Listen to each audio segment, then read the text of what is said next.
आम्रपाली अपने जमाने की अपूर्व सुंदरी, कुशल गायिका और नर्तकी थी। राजकुमार बिंबिसार से उसने प्रेम विवाह किया था। राजमहल में उसे अपमान के बहुत सारे घूंट पीने पड़े। वो वैशाली नगर के बाहर एक आम्रवन में पुत्र जीवक के साथ रहकर संगीत साधना में रत रहा करती थी।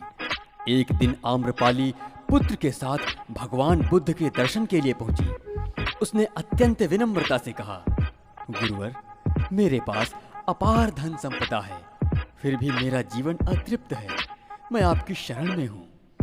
बुद्ध ने कहा, आम्रपाली, अन्य सांसारिक वस्तुओं की तरह सुंदरता आती है और चली जाती है। धन संपदा और ख्याति भी क्षणभंगुर है। ध्यान साधना के माध्यम से जो आत्मिक संतोष मिलता है, वही जीवन में शाश्वत रहता है। इस जीवन के जो शेष क्षण रह गए हैं, उन्हें निरर्थक आमोद प्रमोद में नष्ट नहीं करना चाहिए। साधना, ध्यान और प्राणायाम, इन सब को करना प्रारंभ कर दो। जीवन सहज ही सार्थक हो जाएगा। बुद्ध के चंद शब्दों से आम्रपाली को प्रेरणा मिली और वो खुशी खुशी लौट आई। कालदुई और सारिपुत्र भी उस समय उपस्थित थे। सारिपुत्र ने भगवान बुद्ध से प्रश्न किया, स्त्री के सौंदर्य को किस दृष्टि से देखना चाहिए? बुद्ध ने जवाब दिया, सुंदरता और कुरूपता दोनों का सृजन 5 तत्वों से होता है। मुक्त पुरुष ना तो शारीरिक सौंदर्य से सम्मोहित होता है और ना कुरूपता से विरक्त। एक ही सौंदर्य शाश्वत है और वो है करुणामय हृदय। करुणा का अर्थ है अहेतुक प्रेम, अर्थात बदले में किसी से किसी प्रकार की अपेक्षा ना करना। बुद्ध की बात सुनकर सारिपुत्र की जिज्ञासा शांत हो गई।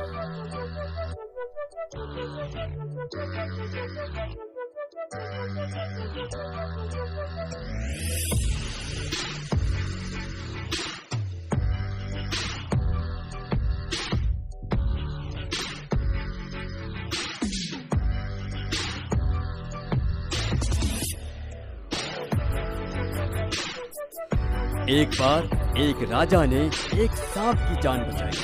सांप ने प्रसन्न होकर राजा को ऐसी शक्ति दी जिससे कि वो पशुओं की भाषा समझने लगा। हालांकि उसने इस शक्ति को गुप्त रखने की शर्त भी लगा दी और कहा कि अगर किसी को भी उसने ये बताया तो उसकी मृत्यु हो जाएगी। एक बार राजा रानी के साथ बगीचे में बैठा था। उसने एक चींटी को मिठाई के टुकड़े के बारे में बोलते सुना। राजा चींटी की बात सुनकर मुस्कुराने लगा। रानी ने उससे मुस्कुराने का कारण पूछा।